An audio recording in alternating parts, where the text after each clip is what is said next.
Hello दोस्तों, मेरा नाम करण। मैं फिर से एक कहानी लेके आया हूँ। इस कहानी में मैं आप सभी को बताऊँगा चीन की एक भूतिया स्टोरी। आज मैं आपको एक बहुत ज़बरदस्त हॉरर स्टोरी बताने वाला हूँ जो आपको बहुत ही अच्छा लगेगा। इस पोस्ट में आपसे जो स्टोरी शेयर करने वाला हूँ वो एक चीन की भूतिया स्टोरी है जो आपको सुन के काफ़ी अच्छा लगेगी और उसको आप बहुत ही पसंद करेंगे। तो चलिए जानने के लिए स्टोरी सुनाने जा रहा हूँ। राधा माधव नाम का एक आदमी अपने मामा से मुलाकात करने के लिए मामा के घर आया है। मामा का नाम मातुल था जो कि किसी जगह का डॉक्टर था और मामा हाथों के इलाज के उपचार में विशेष माहिर था। अभी उनका ज़्यादा उम्र होने से वह अपने काम को छोड़कर अपने देश में आया हुआ था। जब वह पहली बार देश आए तो उन्होंने तीर्थ यात्रा करने में कुछ समय बिताया या अब वह कोलकाता घर आए हैं। राधा माधव वह उनसे मिलने आया है। राधा माधव खुद भी एक परिचित चिकित्सक है। कोलकाता में नहीं, वह कहीं और डॉक्टर था। उन्होंने अपने मामी को प्रणाम किया और देखा कि मामा और मामी दोनों का शरीर थका हुआ था। राधा माधव ने उन दोनों के चेहरे को देखा तो ऐसा लगता था कि दोनों बहुत नर्वस है। दोनों हमेशा बहुत नर्वस रहते हैं। एक डर या चिंता की झलक उनके चेहरे पर देखने को मिलता है। यह भी देखा कि उसने मामा का सिर मुड़ा हुआ था जिसके सिर पर बाल नहीं थे। उन्होंने मातुल से यानी मामा से पूछा, क्या आप बर्मा में जिस जगह पर थे वहाँ की जलवायु अच्छी नहीं थी? आप दोनों बहुत थके हुए दिखे थे।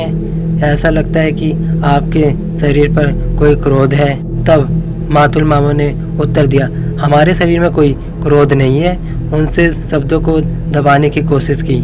अगले दिन मामा ने राधा माधव से पूछा, राधा माधव जिस स्थान पर आप डॉक्टर हैं वहाँ 2 पैसे हो जाते हैं? राधा माधव ने कहा, पहले वहाँ अच्छा पैसा था, अच्छा इनकम हो जाता था, लेकिन अब से वहाँ पर एक बाबा आया है, तब से मेरे लिए बहुत मुश्किल हो गया है। तब से इनकम बहुत कम हो गया है। मातुल मामा ने पूछा, बाबा कैसा? राधा माधव ने बताया, गिरवा कपड़ा पहनकर एक इंसान आया है जो लोगों को ठीक करने के लिए कभी डॉक्टर दवाई तो कभी होम्योपैथी दवाई तो कभी राजी तो कभी हकीम दवाई तो कभी यंत्र करता फिरता है, तो कभी लोगों को अलग अलग भूतों की बातें बताते रहते हैं और कहते हैं कि उनसे भूत भागना आता है, मरे हुए लोगों के आत्माओं को बुलाना आता है।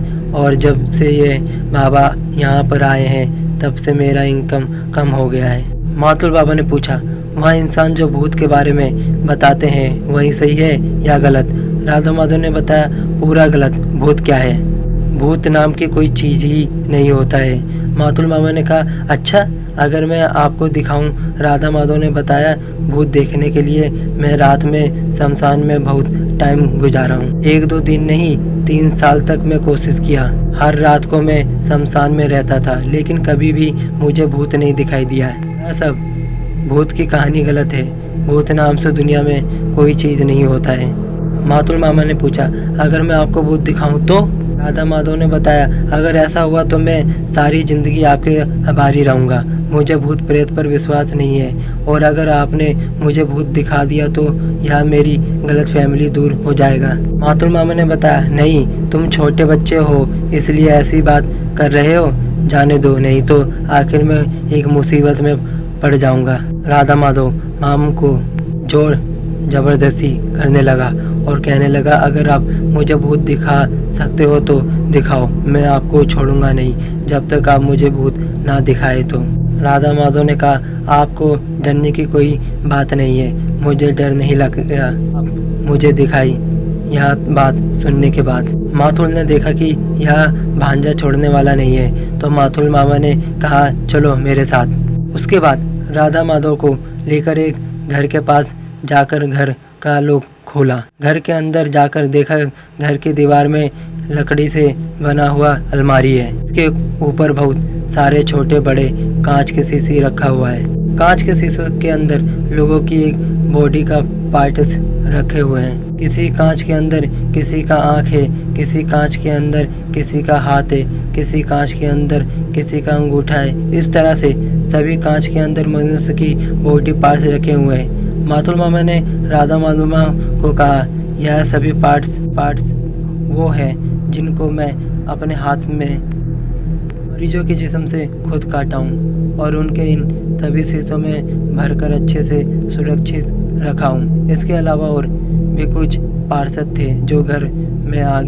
लगने से जल गया था और वहाँ पार्ट्स नष्ट हो गया था और घर के अंदर एक चारपाई थी। मातुल मामा ने कहा, यह चारपाई के ऊपर मैं आपका सोने की बंदोबस्त कर देता हूँ, तो क्या आप इस घर में अकेले सो सकते हैं? राधा माधव ने बताया, हाँ मैं सो सकता हूँ, मुझे डर नहीं लगता। कहने पर मातुल मामा ने चारपाई के ऊपर अच्छे से बिस्तर बिछाई दिया, घर से एक लालटेन जला के लाया और कहा, रात में अंधेरे में रहने की ज़रूरत नहीं है। राधा माधव ने बताया, जिस घर में खुशी खुशी रहूँगा।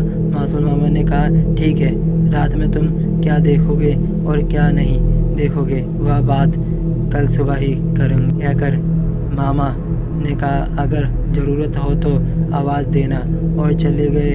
उसके बाद राधा माधव ने घर के सभी खिड़की बंद है क्या अच्छे से चेक कर लिया। उसके बाद दरवाज़ा भी लगा दिया, लालटेन की रोशनी को कम कर दिया और सो गया। लेकिन घर के सभी चीज़ अच्छे से देख रहे थे। कुछ देर के बाद उनको नींद आ गया और देर के बाद घर के अंदर ठां ठां करके आवाज़ आ रहा था। उनका नींद टूट गया और उसने जिस तरह से आवाज़ आ रही थी उस तरफ देखा। एक इंसान अलमारी की तरफ शीशों में कुछ ढूंढ रहा था। ऐसे में राधा माधव सोचने लगा कि मैं तो घर के दरवाजे बंद कर दिया था, सभी खिड़की भी बंद थे, तो ऐसे में इंसान घर में कैसे आ गया? यह तो इंसान नहीं है, भूत ही है। उनके मन में यकीन आ गया कि यह भूत है। अब उनके डर लगने लगा और उनके रोंगटे खड़े होने लगे। ऐसे में वह बहुत ज़्यादा डर गया। उसके जिस्म से बहुत पसीना निकलने लगा था। ज़ोर से चिल्लाने की और मामा को बुलाने की सोच रहा था।